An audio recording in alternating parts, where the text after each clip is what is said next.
BJP మీకు MP ticket ఇచ్చిన వాస్తవం కాదా? ఎంపీ బీజేపీ మీకు ఎంపీ టికెట్ ఇచ్చిన మాట వాస్తవం కాదా?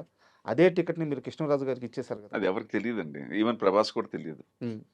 చెప్పుకోను. యాక్చువల్‌గా ఏంటంటే ఆ టికెట్ ఇవ్వటం గాదు. ముందు మీకే కదా ప్రపోజలు. 1998 ఆ! కృష్ణరాజు గారిని ఆలే నరేంద్ర అని ఉండేవాడు ఒకాయన. హ్మ్. ఎంపీ చేసేవాడు. ఆళ్ళ నరేంద్ర గారు తెలుసు. ఆయన టైగర్. అవును. నన్ను చోటా టైగర్ అని పిలిచేవాడు. హ్మ్. మా పార్టీలో నువ్వు ఒక్కడివేనయ్యా నాలాగా ఫెరాషియస్‌గా ఉంటావు ఏ పనైనా. హ్మ్. చోటా టైగర్ అని పిలిచేవాడు. క్యా కర్ రहे हो तुम? హ్మ్. आओ मिलेंगे అన్నాడు. కలిసాను. ఏమయ్యా నువ్వు మా తెలంగాణ బిడ్డవు అనుకున్నాను కరెక్టే నువ్వు ఇక్కడే. కానీ కృష్ణరాజుని నువ్వు తీసుకురావాలి సినిమా ఇండస్ట్రీకి అన్నాడు. ఆయన రాడు సార్ ఆయన పక్కా కాంగ్రెస్ ఆయన. పక్కా కాంగ్రెసు. హ్మ్. ఆయన ఆల్రెడీ పోటీ చేసి ఓడిపోయి ఉన్నాడు ఒకసారి నరసాపూర్‌లో. హ్మ్. ఏమైనా నాకు అనిపిస్తుంది. అప్పుడు నువ్వు believe it or not camera ముందు చెప్తున్నా ప్రేక్షకులందరికీ ప్రభాస్‌కి కూడా తెలీదు. 3 రోజులు ఆయన ఎమ్మెల్యే క్వార్టర్స్‌లో ఉన్నాడప్పుడు. హ్మ్. న్యూ ఎమ్మెల్యే క్వార్టర్స్‌లో కృష్ణరాజు గారు ఉన్నాడక్కడ. అక్కడికి 3 రోజులెళ్ళాను. వినిపించుకోడు ఆయన. హ్మ్. లేదయ్యా! నాకేంటి ఏదేదో చెప్పు పాపం ఆయన. ఆయనేంటి కాంగ్రెస్ వదిలిపెట్టి రావటం ఇష్టం లేదు పాపం ఆయనకి. వేరే ఉద్దేశ్యం లేదు ఆయనకి. హ్మ్. ఆయనకి నేను చెప్పాను. రాబోయే కాలంలో ఇండియాలో బీజేపీ నేను జాయిన్ అయినప్పుడు బీజేపీలో ఇద్దరిద్దరు ఎంపీలు. ఒకాయన హనుమకొండ, ఇంకొకాయన ఉత్తరప్రదేశ్‌లో ఇద్దరే ఎంపీలున్నారు. హ్మ్. నాకు స్వార్థం లేదు. నాకు అటువంటిది 2098కి వచ్చేటప్పటికి కొద్దిగా బెటర్ అయింది. అయోధ్యది గొడవ, బాబ్రీ మసీదు ఇయన్నీని. నా మాట ఇనండి సార్ నాకు పొలిటికల్‌గా నేను బాగా అనాలిసిస్ చేయగలను. మీకు ఫ్యూచర్ ఉంటుందంటే సరే అని చెప్పి మొత్తానికి ఒప్పుకున్నాడు. హ్మ్. పార్టీకి ఆఫీస్‌కి తీసుకెళ్ళి పరిచయం చేశాను, ఒప్పించాను. ఒప్పించిన ప్రాబ్లమ్ ఏంటంటే ప్రెస్ మీటింగు గుంటూరులో పెడతానంటాడు. హ్మ్. ప్రెస్ మీటింగు అద్వానీ గారు వస్తారయ్యా! గుంటూరులో పెడితే ఆ జనాల మధ్యలోంచి వచ్చి అక్కడ జాయిన్ అవుతాను. ఎవడిచ్చాడు సార్ ఈ ఈ ఐడియా మీకు ఎవరిచ్చారన్నా. హ్మ్. చాలా బ్యాడ్ ఐడియా అండి అది. మీరేంటి మీరేంటి? అలాగే నేను ఢిల్లీ ఫోన్ చేసి చెప్తాను. ఢిల్లీకెళ్తే ఇక్కడైతే గుంటూరు ప్రజలు తెలుగు ప్రజలే. తమిళోడు, కన్నడమోడు, హిందీవోడు మీ గురించి రాయరు. హ్మ్. ఢిల్లీలో అనుకోండి మొత్తం నేషనల్ పేపర్స్ అన్నీ కవర్ అవుతాయి. అమ్మ బావుంది మరి చేయగలుగుతావా అన్నాడు. ఆ నరేంద్రకి చెప్పి ఈ సంగతి చూసుకో అన్నా. హ్మ్. ఢిల్లీలో ఇక ఆ పేపర్‌లో వచ్చినప్పుడు ఎన్ని పేపర్‌లు కొన్ని వందల పేపర్‌లో ఆయన బీజేపీలో జాయిన్ అయినట్టొస్తే హ్మ్. ప్రభాస్ ఫాదర్‌ని ఈ సందర్భంగా మెచ్చుకోవాలాయన్ని. నేనిక్కడ క్యాంపెయిన్‌లో ఉన్నాను. అప్పుడు ల్యాండ్‌లైనే 97, 90 సరే. మనకి సెల్ ఫోన్ రాలా. హ్మ్. మా ఇంటికి మా ఆవిడ రాగానే 11కి అయ్య బాబోయ్! సూర్యనారాయణ రాజు గారు 11 సార్లు ఫోను చేసాడు ఇప్పటికి. అబ్బా! మన 11 సార్లు ఫోను చేసాడు ఏంటని చూసి టైం చూసి కొట్టా. ఆయన మెలుకువగా ఉన్నాడాయన. హ్మ్. శివకృష్ణ నువ్వంటే ఏంటో ఇప్పుడు తెలిసింది. మా కుటుంబం నీకు రుణపడిపోయి ఉందయ్యా. ఇంతకు మించి నేను చెప్పలేనన్నాడు. అబ్బా! ఈ మాట మాత్రం మహానుభావుడు చచ్చిపోయి అక్కడున్న ఈ మాట ఆయన నోటంట అన్నాడు. నువ్వు ఇచ్చిన ఐడియా గొప్ప కాదు. అసలు ఢిల్లీలో తీసుకెళ్ళి మాకు నీ రుణం ఉంచుకోలేము. నీ రుణం తీర్చుకోలేమయ్యా అన్నాడు. హ్మ్. ఇది అయిపోయిన తర్వాత ఎంపీ సీటు. హ్మ్. ఇక నన్నేమో పార్టీ వాళ్ళు ఇన్నేళ్ల నుంచి ఉన్నావు నువ్వే సీనియర్. ఎక్కడి దగ్గర నుంచి పోటీ చేయి. హ్మ్. మీ ఫాదర్ నరసాపూర్ అంట కదా! అటు సైడ్ అంట కదా! మీకు మంచి వెయిట్ ఉందంట కదా! అక్కడ ఉంది. ఇక్కడ తెలంగాణలో కూడా అవును. మేడ్చల్. హ్మ్. అంటే సరే చేద్దాం అనేటప్పటికి కృష్ణరాజు గారు మరి నేను ఎక్కడి నుంచి పోటీ చేయాలన్నాడు. హ్మ్. నేను అక్కడ పోటీ చేసి ఓడిపోయాను. అక్కడి నుంచే చేస్తానన్నాడు. చేయండి అయితే అన్నాను. అయితే కానీ కృష్ణరాజు గారు కూడా చాలా గొప్పోడు. ఆయన పిలిచి ఏమయ్యా సారీ ఆ సీట్ నీది కదా! హ్మ్. నువ్వు కదా నన్ను పార్టీలోకి తీసుకొచ్చావు. నేను అడగటం తప్పు కదా అన్నాడు. మీరే చేస్తే కరెక్ట్ అండి. మీ మీద ఆల్రెడీ సింపతి ఉంది. హ్మ్. ఆయన అక్కడ పుట్టి పెరిగాడు. నేను అక్కడ పుట్టాం కానీ నేను పెరగలేదు అక్కడ. హైదరాబాద్‌లో పెరిగారు. నాదంతా కంప్లీట్ తెలంగాణ నాది. కంప్లీట్ అల్వాలు. హ్మ్. నాది కంటోన్మెంట్ ఏరియా. నాకసలు మా ఊరే తెలీదు నాకసలు. బట్ ఆళ్ళకో చరిత్ర ఉంది. మొగల్తూరు, కోట. హ్మ్. ఆయన అక్కడ చదువుకోవటం, ఎస్ఎల్‌సి, పీయూసీ చదవటం, హీరో అవ్వటం. ఆయన మళ్ళీ అక్కడ హీరో నుంచి మళ్ళీ పోటీ చేయడం అన్నీ ఉన్నాయి. ఆయనకోటి ఉంది కదా! నాకన్నా చాలా పెద్ద హీరో కదా! అవును. మీరే చేయండి సార్. నేను అక్కడ అనాలిసిస్ చూసాను తప్ప నేను ఆయన నిలబెట్టా. ఆయన లేతే నేను పోటీ చేయాలి. మీరన్నది కరెక్టే. హ్మ్. ఇయన్నీ మీరు చాలా చాలా డీటెయిల్‌గా ఎంక్వైరీ చేశారు. నన్ను ఇంతవరకు ఎవరు అడగలేదు ఇయన్నీని. ఇంకో ప్రశ్న కూడా ఉంది ఆగండి అడుగుతాను. అయితే ఎంపీ విషయంలో అది జరిగింది. బట్ ఇంకో విషయం కూడా ఉంది. హ్మ్. సీనియర్ ఎన్టీఆర్ గారు రాజకీయ పార్టీ పెట్టి ఎలక్షన్‌లకెళ్ళే ముందు ఇండస్ట్రీ నుంచి పిలిచి ఒకే ఒక వ్యక్తిని శివకృష్ణని మాత్రమే పిలిచి కరెక్ట్. మేడ్చల్ ఎమ్మెల్యే సీట్ ఇచ్చి పోటీ చేయమన్నారు. మీరు ఇయన్నీ చెప్పకూడదు. ఏంటంటే సెల్ఫ్ డబ్బా కొట్టినట్టుంటాయి. బట్ నేనే చెప్తున్నాను కదా! ఇది రిటర్న్ కదా హిస్టరీలో. అంటే 83లో మరో మలుపు ఈ చరిత్ర సరే ఇది కథ ముగింపు అయిన తర్వాత ముందడుగు అయిన తర్వాత నాకు బాపయ్య గారు డైరెక్టర్, హ్మ్. దేవి వరప్రసాద్ ప్రొడ్యూసర్, నా దేశం. హ్మ్. వాళ్ళు లావారీస్ అని హిందీ సినిమా అది, దాన్ని రీమేక్ చేస్తున్నారు. పరశురాలు వాళ్ళు దానికి రైటర్స్, హ్మ్. మా గురువు లేదానికి రైటర్స్. ఏం చేశారంటే దాంట్లో సురేష్ ఓబెరాయ్ చేశాడు ఆ వేషం. సో ఒక ఫరోషియస్ కావాలి యంగ్, ఆడ కొద్దిగా వయసే యంగ్ కావాలి. ఎవరు ఎవరు ఎవరు అంటే లేరు, ఇండస్ట్రీలో ఎవరు లేరు. హ్మ్. ఆ యంగ్ హీరో ఇమేజ్ ఉండి ఆ రెబల్ క్యారెక్టర్, అప్పుడు మాదాల రంగారావు ఇంచుమించుగా రిటైర్మెంట్, సో ఇక నేను తప్ప ఎవరు లేరు. హ్మ్. ఎలా అడగాలి, ఎలా చేయాలి? ఆ దేవి వరప్రసాద్ ఏమో అడగలేము అతను, హ్మ్. ఎందుకంటే ఆయనకి రెబల్ ముందు ఆయనే కదా, సో మేమంతా తర్వాత వచ్చినాం. అవునవును. అవి ఏం జరిగిందో అది కూడా తెలియదు నాకు. ఎలాగా పరిశురాలు తల పట్టుకున్నాడు ఆయన, దేవి వరప్రసాద్ టైం లేదు. హ్మ్. 15 రోజులు ఇచ్చాడు ఎన్టీ రామారావు. హ్మ్. టైం దగ్గర పడిపోతుంది. టైం రామారావు కాల్ షీట్లు పాటు చేసుకోలేరు కదా, ఆయన సో ఆఖరి సినిమా. ఇక లాస్ట్‌లో ఏంటంటే పరుచూరోళ్ళు చిన్న హింట్ ఇచ్చారు, మా వాడిని అడగండి అన్నారు. నేను అడగను. అప్పటికే 3 హీరో హిట్లు కొట్టి అవును. 4 హిట్లు కొట్టాడు హీరోగా, ఎలాగ అడుగుతానయ్యా గోపాలకృష్ణ అన్నాడు. ఆళ్ళు నా వీక్‌నెస్ చెప్పేసారు అతనికి. హ్మ్. పిచ్చోడాడు, రామారావు అంటే పడి చచ్చిపోతాడు. బోలెడంత ఫ్యాక్టరీలున్నాయి, అన్నీ వదిలిపెట్టేసి రామారావు సినిమాలు చూసి యాక్టర్ అవుదామని చెప్పి ఇక్కడ సినిమా ఇండస్ట్రీకొచ్చాడు.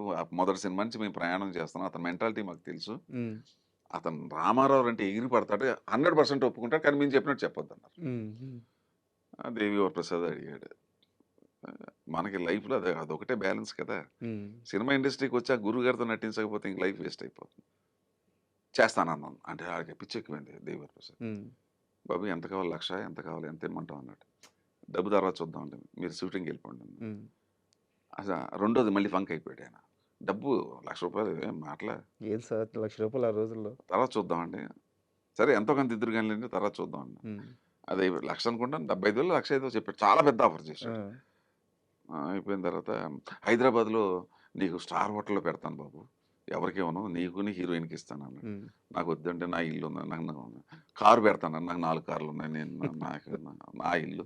ఆ ఉన్న 4 రోజులు మా అమ్మ, నాన్న దగ్గర మా బంధువు ఉంటాను సార్. అంటే కారు తీసుకో, డబ్బులు తీసుకో, హోటల్ వద్దన్నావు. సరే నీ ఇష్టం అన్నాడు.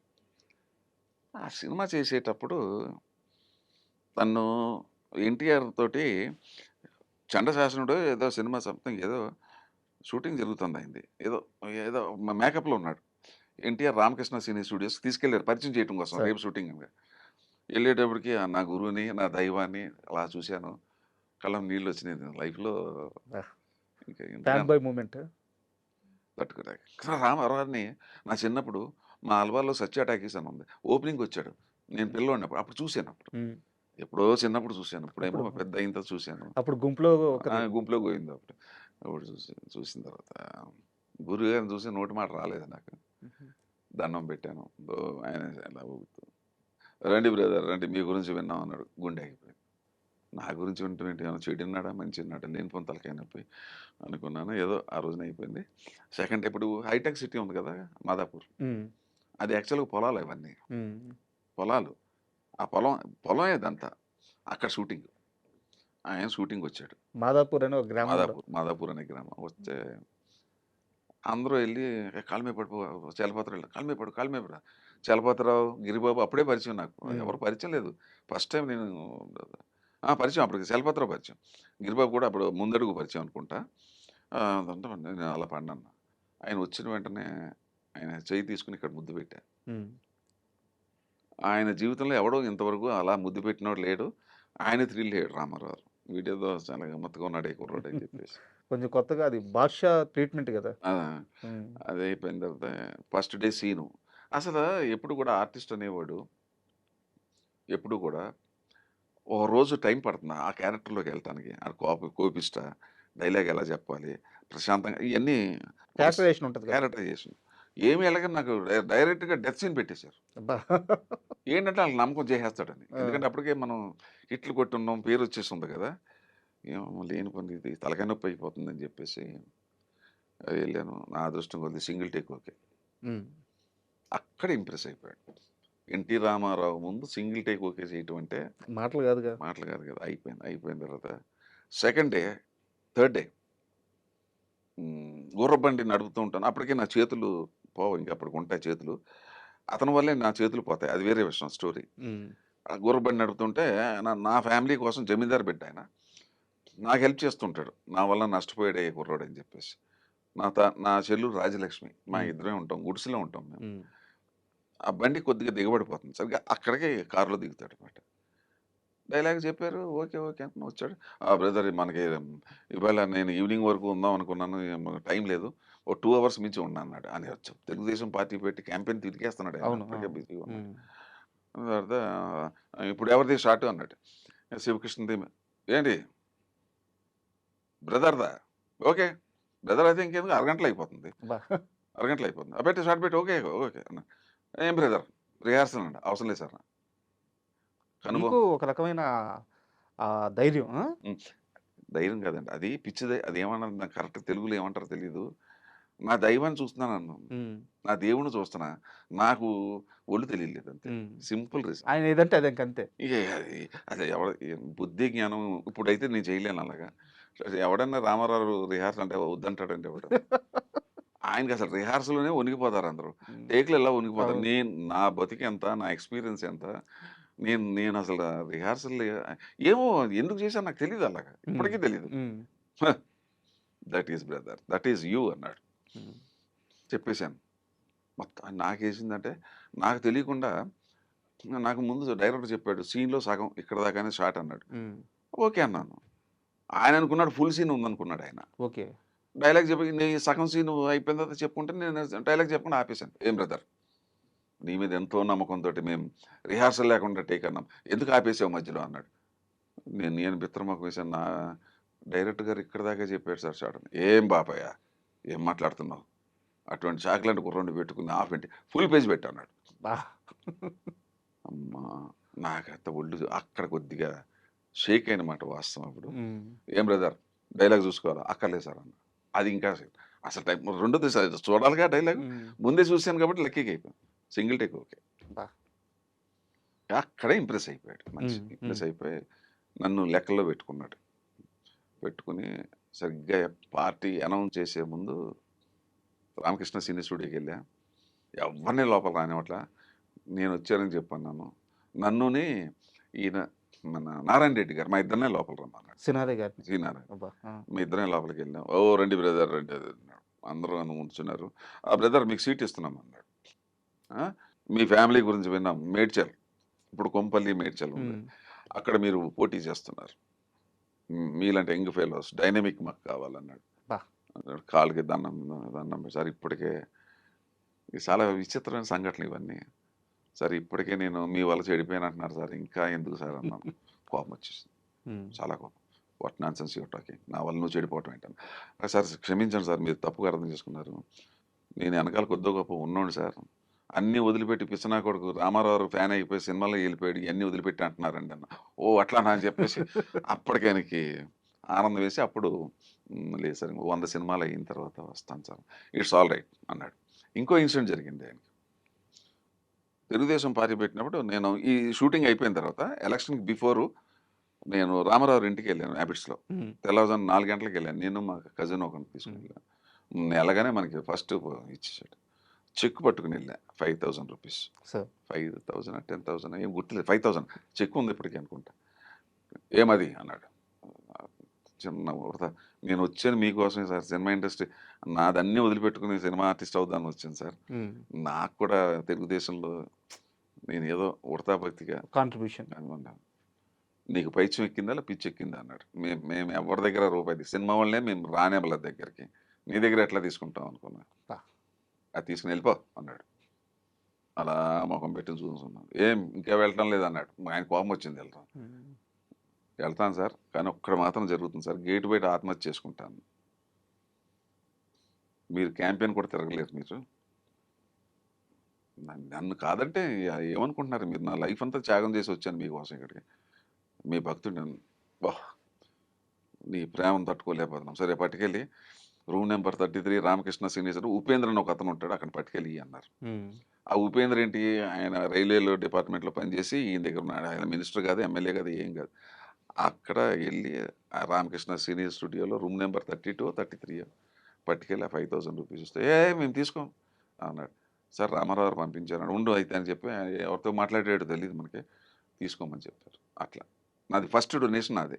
డబ్బుల దగ్గర ఆయన అంత నిక్కచ్చిగా, అంత నిజాయితీగా ఉంటారు. నిజంగా. ఎక్కడ రూపాయి తీసుకోలేదు. హ్మ్. ఇవన్నీ బయట ప్రపంచానికి తెలియవండి. ఆయన గురించి ఏదేదో అనుకుంటారు. ఇవన్నీ నిజం నాతో జరిగిన సంఘటనలు మీకు చెప్తున్నాను. Super sir.